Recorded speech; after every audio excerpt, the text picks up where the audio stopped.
Building good SOPs should help you create a business that you can disappear from for 2 weeks without returning to an inbox full of emails, 100 missed calls, and 100 problems waiting for you on your desk. But most business owners create SOPs just as a list of tasks without making the business less reliant on them. And in this video, I'll be showing you how you can build your SOPs to build a business that runs without you. So what's the real purpose of an SOP? The whole purpose of an SOP is to remove you from the business or the revenue generation or the serving of your clients in your business. So it's not just about noting down a set of instructions, it's about systematically removing you from the business and essentially achieving that goal of having a business that runs without you. So you need to take whatever's in your head, and all of that knowledge goes from your head to in the business. And not only that, you need to take the decisions that you're making to enable that task to be carried out successfully and move that into the decision-making process of your team. And only once that has been successfully achieved have you created an SOP that works for your business. And then you have a repeatable system that works whether you're there or not.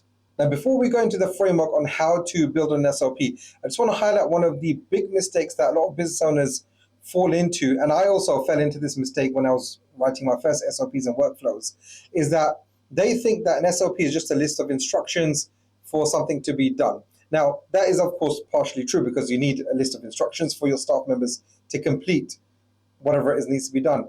But the main thing is not the completion of a task, it's about the production of an outcome. So whether that's a production of an outcome for your business, whether that's a production of outcome for generating revenue, or whether that's a production of outcome for the result that your client is essentially going to get from whatever you do for your client. So it's not about just a task, it's about the outcome that is achieved. And only when you get to that point that, okay, I've done all of these things that are listed out in the SOP and the right outcome has been produced, that's when you know that you've got an SOP that works. So now let's go into the framework on how to build an SOP. So the first thing that you need to do to build your SOP is to write down the title of the SOP. So what is going to be achieved by following this SOP? So the title of the SOP, this example, let's say that you're going to film a YouTube video, right? So YouTube video production. So YouTube video production. So we know exactly what this video or what this SOP is going to be doing, the purpose of it. And what I also like to do is I just like to put like the date of the creation of this SOP so I know what the current version is. So in this case it's the 22nd of August 26, okay? And once we've got the date, it almost like gives, okay, is this the most updated version of the SOP or not? Because one of the things that you're going to do is you're going to update your SOPs based on new information or best practices. All right, so once I've got the date, the next thing I need to do is like, right, so I talk about in other videos on how your business needs to be run on roles, not on individual people, but on what roles are involved in this SOP. So currently the roles that are involved in this SOP is myself, the founder, right? Oh, let's put roles there first. Let's just go there.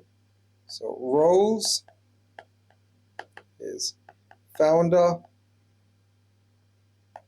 The next is AI, right? Because I use AI in some of my production. And then admin. So I have an administrator who does some of the upload work. And once we have the roles, so we know the 3 people who are involved in the production of a YouTube video. Once you've got the roles laid out, you need to write down what tools are going to be used in the production process. So you need, the tools would be, in this case, you would have the AI, you would have the camera, you'd have the mic. So you know exactly what needs to be prepared, what needs to be ready in this case. And in this case, for example, we can say there's an iPad. Ooh, how do I say iPad? iPad and computer. Right, because you need to do the editing. So now we know exactly what tools we need to be able to produce the YouTube video in this case. That now we've got, currently we haven't even got to the process yet. What we've got to is what is being done. Now, a lot of people, they like to write a summary of what the process of the SOP, like why the SOP is there, but I just like to roll it all into the title, because the title of the SOP should be able to tell you exactly why the SOP is, or what it's trying to achieve. We're trying to produce a YouTube video, right? So the YouTube video is very clear of what we're doing there. What you can do is, now this actually goes into workflow. The purpose of the production of the YouTube video is a marketing process, right? So it's a marketing process, and it actually fits into the marketing workflow. But that's not in the SOP. This is outside of the scope of the SOP. Where the SOP fits is a different situation. That what we're looking at here is that we're writing the SOP to produce a YouTube video. I've got other videos where we talk about workflows, so you can go and watch them as well. Anyway, coming back to this. So now we're going to get to the process. So we're not going to write down the entire process of obviously how to produce a YouTube video, but what we're going to say is that the process, yeah? And we will go into like step 1, right? Do this, whatever the process is. Step 2, do this.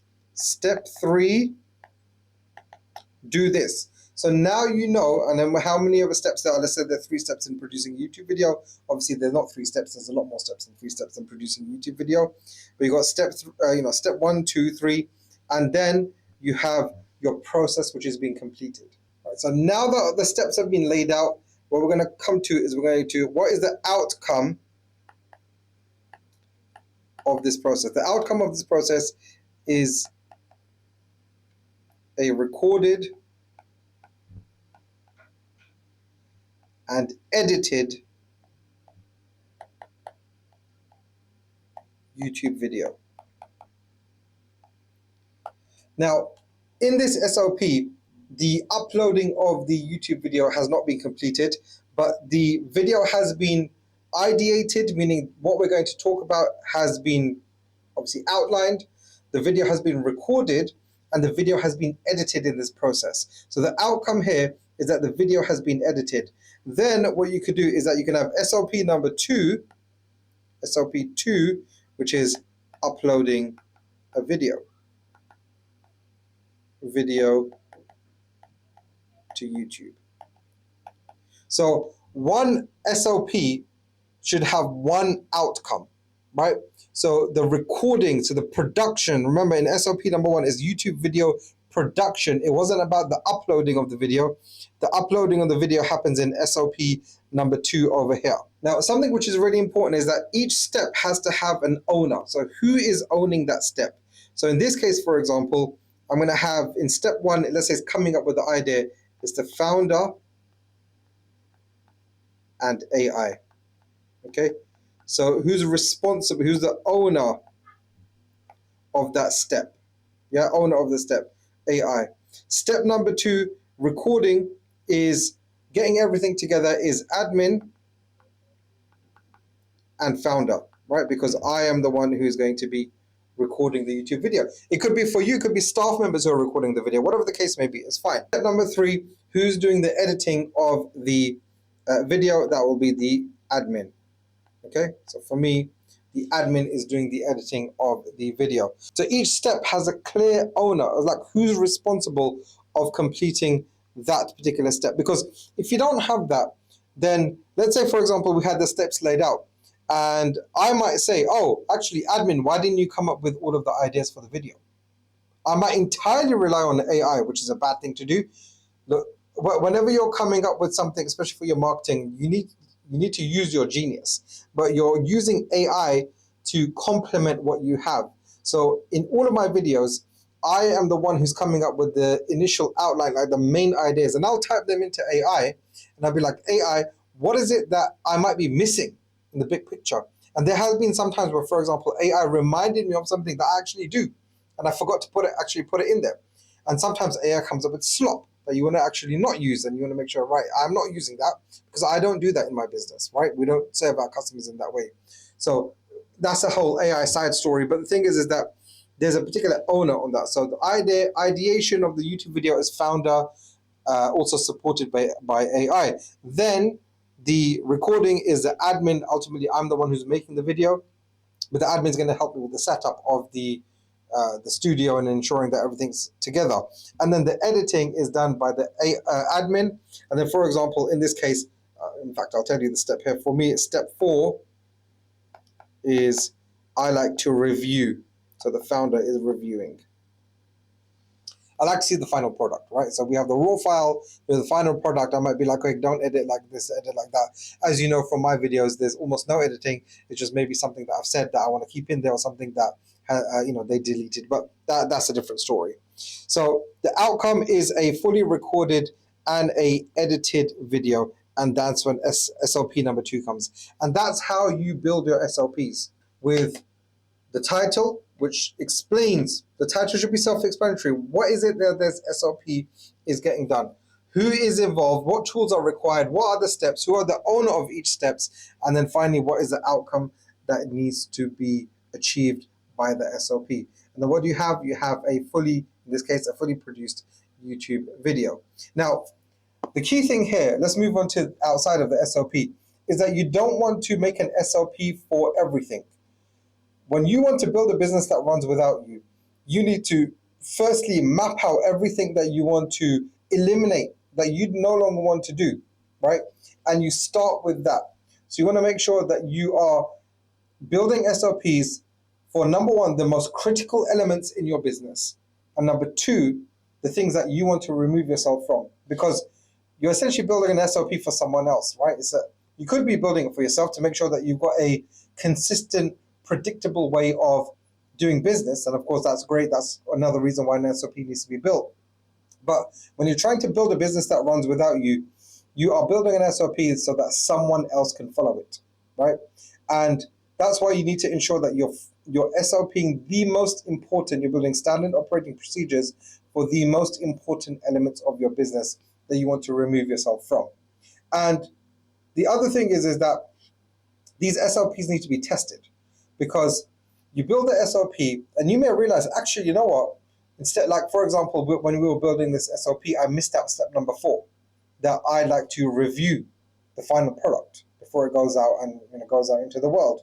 So you might be, we missed a step. So you go back to your SOP and you say, right, we're going to remove step number, or we're going to add in step number 4, we're going to remove step number 2, whatever the case may be. You are iterating on your SOP to ensure that you get to the best practice and you get to the outcomes that needs to be achieved for that particular SOP for your business. So anything that happens in your business, essentially, you might be the one that's doing it right now, but you need to go from you doing it to you documenting it, to ensuring that your team follows it, to produce the outcome that you want or is acceptable for your business and to the standards of your business, the standards of your clients. And then the team ultimately owns that task in your business. And you just ultimately monitor the results, which is another story on how you monitor the results to ensure that you're not the one who's actually there day to day being involved in the business. So what's the bigger picture here? The whole purpose of building the SOP is to ensure that your business goes from being owner dependent to becoming system dependent, right? So the SOP dependent in this case, and an SOP fits into a workflow. So, and the workflow is the ultimate system, but then the business becomes system dependent and becomes led by your team. And what you do is that you get involved in the areas of the business which has the highest leverage points for the maximum value, so you can have a business that runs for you and runs without you. So here's the real test. Like, what would happen if you were to disappear from your business? Would your business be able to continue to function? I've got something called the owner dependency test, which you can take as a quiz that you can take absolutely free. Click the link in the description and you can answer some questions to see how dependent your business is on you right now and how you can become more independent so you can build a business that runs without you. Continue watching videos on the channel and I'll see you in the next video.